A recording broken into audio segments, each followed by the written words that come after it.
3 hours before Dean Martin walked onto The Tonight Show set in October 1978, he told his driver something that didn't register as unusual at the time. He said it quietly, looking out the window at the Los Angeles twilight. "This might be the last time I do this." The driver nodded, assuming Dean meant another late night, another performance. He didn't understand what Dean actually meant. Neither did anyone else that night. The studio at NBC Burbank hummed with its usual pre-show energy. Cameras positioned, lights calibrated, audience filing into seats with the anticipation that came standard with watching Johnny Carson record live television. Dean Martin had appeared on The Tonight Show dozens of times over the years. He was reliable programming, a guaranteed crowd pleaser, someone who could fill 12 minutes with effortless charm and walk off stage to thunderous applause. The production team expected exactly that. Johnny Carson expected exactly that. America, watching from living rooms across the country, expected exactly that. What they got instead was something nobody recognized until much later. A performance so carefully constructed that it looked like every other performance Dean Martin had ever given. The smile was there, the timing was there, the jokes landed exactly where they were supposed to land. But underneath the familiar routine, Dean was doing something he had never done before on national television. He was saying goodbye. Not to the audience, not to Johnny, not even to the career that had defined him for decades.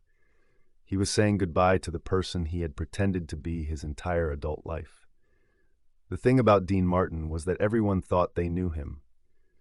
The casual elegance, the martini glass that became a prop and then a persona, the way he could sing a ballad and make it sound like a conversation between friends. He had spent 30 years perfecting an image so complete that it became more real than reality. People believed in Dean Martin the way they believed in certain myths about America itself, that you could be talented and effortless at the same time, that you could drink and joke and coast through life on charm alone, that you could be loved by millions and never let them see you struggle. Johnny Carson understood performance in ways most people didn't. He had built an entire career on controlling what audiences saw and didn't see, on knowing exactly when to reveal something personal and when to hide behind the desk and the monologue and the perfectly timed commercial break. He and Dean shared that understanding. They were professionals in an era when being professional meant never letting the audience see the machinery behind the curtain. So when Dean walked out that October night and shook Johnny's hand and settled into the guest chair with his trademark ease, Johnny saw what he expected to see: a peer, a friend, a performer doing what performers do. The interview began the way these interviews always began. Johnny asked about Dean's current projects. Dean deflected with humor. The audience laughed. Johnny pressed gently, the way he did when he sensed a guest had a story to tell. Dean gave him material, but not too much. Just enough to keep the rhythm going, to make the segment feel spontaneous, even though both men knew exactly what they were doing. This was the dance they had perfected over years of live television. Question, deflection, laugh, pivot, repeat. But 7 minutes into the segment, something shifted. Johnny asked Dean about performing, about what it felt like to stand on stage after all these years. It was a standard question, the kind of question that usually prompted a rehearsed anecdote or a self-deprecating joke. Dean paused, not long enough to make the pause obvious to most viewers, but long enough that Johnny registered it. Long enough that the rhythm they had established together stumbled for just a fraction of a second. Dean smiled. That same smile he had used in hundreds of interviews, thousands of performances. Then he said something that sounded like a joke but wasn't structured like one. "You know, Johnny, I've been playing a character my whole life. And the funny thing is, I got so good at it that I forgot who I was supposed to be when the cameras turned off." The studio audience laughed. They thought it was self-aware humor, the kind of thing a veteran entertainer says when he's being clever about his own celebrity. Johnny laughed too, but his eyes didn't. He kept looking at Dean, trying to read what was happening beneath the words. Dean kept smiling. He had delivered the line perfectly, with exactly the right amount of lightness to make it sound like comedy. But Johnny had interviewed enough people to know when someone was telling the truth, disguised as a joke. The segment continued. Dean told a story about Frank Sinatra. Johnny responded with a story about working with Dean on a charity event. The audience laughed in all the right places. The cameras captured what they were supposed to capture. To anyone watching at home, it was another successful Tonight Show appearance. Dean Martin being Dean Martin, Johnny Carson being Johnny Carson, American television operating exactly as designed. But the moment hung in the air between them. Johnny couldn't shake it. He tried to circle back, to give Dean another opening to clarify or expand, or turn the confession into something less raw. Dean didn't take the opening. He had said what he needed to say, and he had said it in the only way he knew how. Wrapped in performance, delivered with a smile, packaged as entertainment for millions of people who would never understand what they had just witnessed. When the segment ended and they cut to commercial, Johnny did something unusual. He didn't stand up immediately. He sat at his desk, still looking at Dean, who was standing now and shaking hands with the band members, still playing the part even though the cameras had stopped rolling. Johnny wanted to ask something. He had the question forming in his mind, but he didn't ask it. This was live television, and there were 3 more segments to record, and audiences didn't tune in to The Tonight Show to watch 2 middle-aged men have an uncomfortable conversation about authenticity and identity and the cost of performing. Dean walked off stage the way he always walked off stage. Casual, confident, waving to the audience with that same effortless charm that had defined every public appearance he had ever made. The audience applauded. The band played him out. Johnny thanked him and introduced the next guest. The show continued exactly as planned. What nobody in the studio knew that night was that Dean Martin had made a decision weeks earlier. He was going to start pulling back from television, from the endless cycle of appearances and performances and public expectations. Not retirement exactly, but something close to it. A slow withdrawal from the spotlight that had illuminated him for so long that he could no longer remember what his face looked like in darkness. The decision had been building for years. The death of his son, Dean Paul Martin, in a plane crash in 1987 would later be cited as the breaking point, the moment when Dean finally stopped performing for cameras and audiences and disappeared into a grief so complete that it consumed everything else. But that catastrophic loss was still 9 years away in October 1978. The erosion had started long before tragedy made it obvious. Dean was tired, not the kind of tired that comes from working too hard, though he had certainly done that.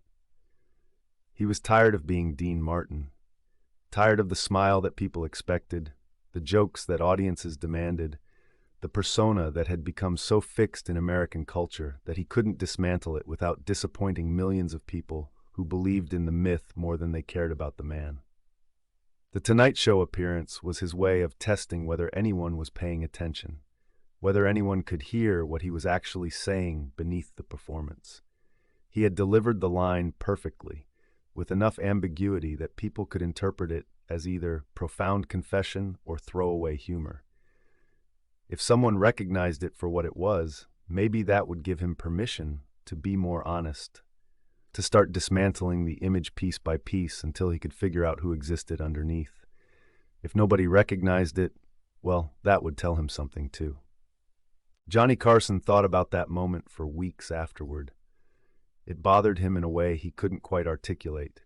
He mentioned it to Ed McMahon once, trying to explain why the interview felt different from all the other times Dean had been on the show.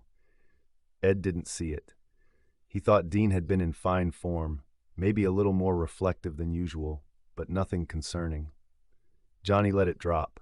Maybe he was reading too much into a casual comment. Maybe Dean really had just been making a joke, but the doubt stayed with him. Johnny had built his career on instinct, on knowing when to push a guest and when to let something slide, on reading the emotional temperature of a conversation even when the words being spoken seemed ordinary.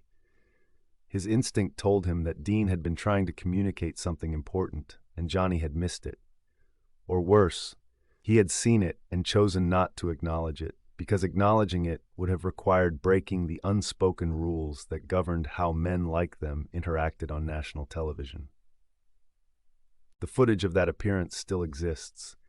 You can find it if you know where to look, buried in archives of Tonight Show episodes from the late 70s. If you watch it now, knowing what came later, the moment becomes impossible to miss. Dean's pause before answering, the way his smile doesn't quite reach his eyes, the slight shift in his posture when he delivers the line about playing a character his whole life. Johnny's reaction, the way he laughs but keeps staring, trying to decode what just happened. At the time, nobody noticed. The episode aired, people watched, life continued. Dean made other television appearances over the next few years, though less frequently.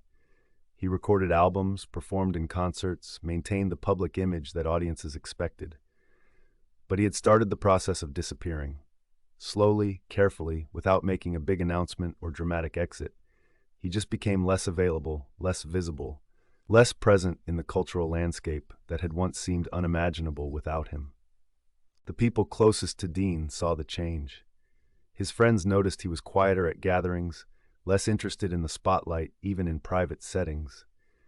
His children watched him retreat into himself, becoming more distant and unreachable despite being physically present. The industry noticed too, though they interpreted it as the natural trajectory of an aging star whose era had passed. Nobody connected it to that moment on The Tonight Show, because nobody had understood what that moment meant. Johnny Carson interviewed hundreds of people after that October night in 1978. Actors, musicians, politicians, comedians, writers, athletes. He became legendary for his ability to make guests feel comfortable, to draw out interesting stories, to create moments of genuine connection in a medium defined by artifice and performance. But he never forgot the interview with Dean Martin that felt like it meant something more than what was said. Years later, after Dean's son died and Dean withdrew completely from public life, Johnny would think about that night again. He would wonder if he had missed an opportunity to help someone who was clearly struggling beneath the surface. He would question whether the rules of television and celebrity and masculine stoicism had prevented him from asking the questions that might have mattered.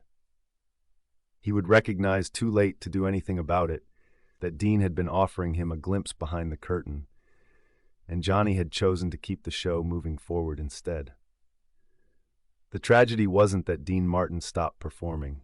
The tragedy was that he had been performing so long and so completely that when he tried to tell the truth, nobody could distinguish it from the act. He had built an identity so perfect and so impenetrable that it became a prison. And when he finally tried to communicate that reality to someone who might understand, to a peer who had built his own careful fortress of public persona, the message got lost in the same machinery they had both spent decades perfecting. Television in the 1970s rewarded control. The best performers were the ones who could maintain their composure no matter what happened, who could turn any moment into entertainment, who never let audiences see them struggle or doubt or break character. Dean Martin had mastered that skill better than almost anyone. He could walk onto a stage after a terrible day and make it look effortless. He could smile through personal pain and professional exhaustion and make audiences believe that being Dean Martin was the easiest thing in the world. But that mastery came with a cost. Every time he performed the role successfully, it became harder to step outside of it. Every time audiences responded to the persona with love and adulation, it reinforced the idea that the real person underneath wasn't valuable enough to show. The character became the only version of himself that people wanted to see, and eventually it became the only version he knew how to be. The joke that Johnny Carson didn't understand until later wasn't really a joke at all. It was a confession disguised as comedy, a moment of vulnerability packaged as entertainment, a desperate attempt to be seen as something other than the perfectly constructed image that had defined Dean Martin for 30 years. Dean had delivered it knowing that most people would laugh and move on. He had hoped that maybe one person, someone who understood the weight of performance and the loneliness of celebrity, might hear what he was actually saying. Johnny heard it, but he didn't know what to do with it. Neither man had the tools to have the conversation that needed to happen. They were products of their era, trained to value composure over honesty, performance over authenticity, entertainment over truth. So the moment passed, and they both moved forward, and the machinery of television continued operating exactly as designed. Dean Martin made fewer and fewer public appearances after 1978. He didn't announce his retirement from television. He just gradually stopped showing up. The invitations kept coming for years, but he declined them more often than not. When he did appear, he was still professional, still capable of delivering the performance that audiences expected. But something had shifted. The ease looked more like exhaustion. The smile looked more like obligation. The man who had once seemed to float through life on natural charisma now looked like someone carrying a weight nobody else could see. By the time Dean Paul Martin died in 1987, Dean had already been disappearing for almost a decade. The death of his son didn't create the withdrawal, it just made it complete and irreversible. After that, there was no reason to maintain the performance anymore. No reason to smile for cameras or tell jokes for audiences or pretend that being Dean Martin was anything other than exhausting. He stopped working entirely. He stayed home. He avoided public appearances. He let the legend fade while he figured out who he was without it. Johnny Carson retired from The Tonight Show in 1992. In his final weeks of hosting, he reflected on memorable moments from 3 decades of interviewing people. He mentioned several Dean Martin appearances, talking about Dean's effortless charm and comic timing. He didn't mention the October 1978 interview specifically. Maybe he had forgotten about it by then. Or maybe he remembered it too clearly and didn't want to explain on national television why that particular moment had stayed with him for 14 years. The last time Johnny and Dean saw each other was at a private gathering in the early 90s. They shook hands, exchanged pleasantries, talked briefly about old times. They didn't discuss the interview. They didn't revisit the moment when Dean had tried to say something true and Johnny had let it slide. They were both older now, both retired from the spotlight that had defined them, both trying to figure out who they were without the performances that had made them famous. Maybe they understood each other better by then, or maybe they just understood that some things couldn't be put into words, even between two people who had spent their lives crafting the perfect thing to say. Dean Martin died in 1995 on Christmas Day. The obituary celebrated his career, his talent, his contribution to American entertainment. They talked about his singing, his acting, his television shows, his partnership with Jerry Lewis, his years as a member of the Rat Pack. They mentioned his effortless cool, his natural charisma, the way he had made performing look easy. They didn't mention the weight he had carried, the exhaustion that had built over decades, the moment on The Tonight Show when he had tried to tell the truth and nobody had understood. Johnny Carson lived until 2005. In the years after Dean's death, he occasionally spoke about performers from his era who had shaped American entertainment. He always included Dean Martin in those conversations. He talked about Dean's talent, his professionalism, his ability to make live television look effortless. He never talked about the interview that had bothered him for years. Maybe he had made peace with it by then, or maybe some regrets are too complicated to explain, even for someone who had spent 30 years learning how to talk to people on national television. The footage remains. The moment is preserved exactly as it happened, available to anyone who wants to watch it. Dean Martin sitting in the guest chair, smiling that familiar smile, delivering a line that sounded like a joke but wasn't. Johnny Carson laughing, but watching, trying to understand what had just been said. The audience applauding, unaware that they had witnessed something more significant than another celebrity interview. If you watch it now, you can see what nobody saw then. The way Dean's performance is just slightly too perfect, too controlled, too careful. The way he holds himself together with the same discipline he had used his entire career, even while trying to reveal that the discipline itself had become unbearable. The way Johnny almost reaches for something deeper, almost asks the question that might have mattered, before pulling back into the safety of professional entertainment. It's a document of its era. Two men at the top of their profession, masters of their craft, unable to break through the structures that had made them successful enough to communicate something real. It's a reminder that sometimes the most important moments happen in plain sight, disguised as routine, missed by everyone, including the people involved. Dean Martin spent his last years in quiet obscurity, far from the spotlight that had illuminated him for so long. He died as himself, whatever that meant, freed from the obligation to be Dean Martin for audiences who wanted the myth more than the man. By the end, maybe that was enough. Maybe that was what he had been trying to say all along on that October night in 1978, when he sat across from Johnny Carson and delivered a line that sounded like comedy, but was actually a goodbye to a person he had played so long he had forgotten how to stop. The joke wasn't that Dean Martin had been playing a character. The joke was that everyone thought the character was real. And by the time Dean tried to explain the difference, it was too late for anyone to hear it. The performance had become so perfect that the truth sounded like just another part of the act. Johnny Carson understood eventually, but understanding after the fact doesn't change what happened in the moment. It just means you get to carry the weight of what you missed for the rest of your life, knowing that there was a moment when someone reached out and you didn't quite reach back far enough to close the distance. That's what made that October night unforgettable, even though nobody remembered it until it was too late to matter. Dean Martin told the truth on national television, and it was so perfectly performed that nobody could tell the difference.